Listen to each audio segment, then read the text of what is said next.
Hello, কেমন আছো তোমরা সবাই? আজকে অনেক দিন পর মিনি ব্লগ করছি। আজকে ভোরবেলা ৫টা ৫:৩০টার সময় উঠে বেরিয়ে গেছিলাম। কোথায় যাচ্ছি তোমরা দেখলেই বুঝতে পারবে কোথায় যাচ্ছি। এত সকালে বেরোতে গাড়িতে তো একজন ঘুমিয়েই পড়ছিল। তারপর এনারা দুজন এখানে ওয়েট করছিল, দেন সবাই মিলে বেরিয়ে পড়েছিলাম। বেরোতে না বেরোতে একটু রাস্তা যেতেই অঝোরে বৃষ্টি। তাও বৃষ্টির মধ্যে কি করব, সবাই মিলে বসে একটুখানি আগে চা খেয়ে নিলাম। চা খেয়ে চলে গেছিলাম ডেস্টিনেশন। এটা কোথায় বলো তো? এটা হচ্ছে গ্যালোপ স্ট্রিট, যেখানে সারা সপ্তাহের মধ্যে অনলি ফর সানডেতে এখানে এত কিছু পাওয়া যায়।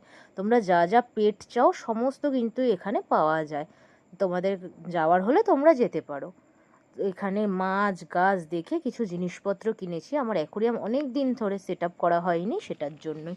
দেন সেই অ্যাকোরিয়ামের কিছু জিনিস নিয়ে বেরিয়ে পড়েছিলাম বাড়ির উদ্দেশ্যে। দেন বাড়িতে এসে অ্যাকোরিয়ামটা সেট করেছি। এই দেখো আমার নতুন মেম্বার সব। তো তোমাদের কেমন লাগলো জানিও।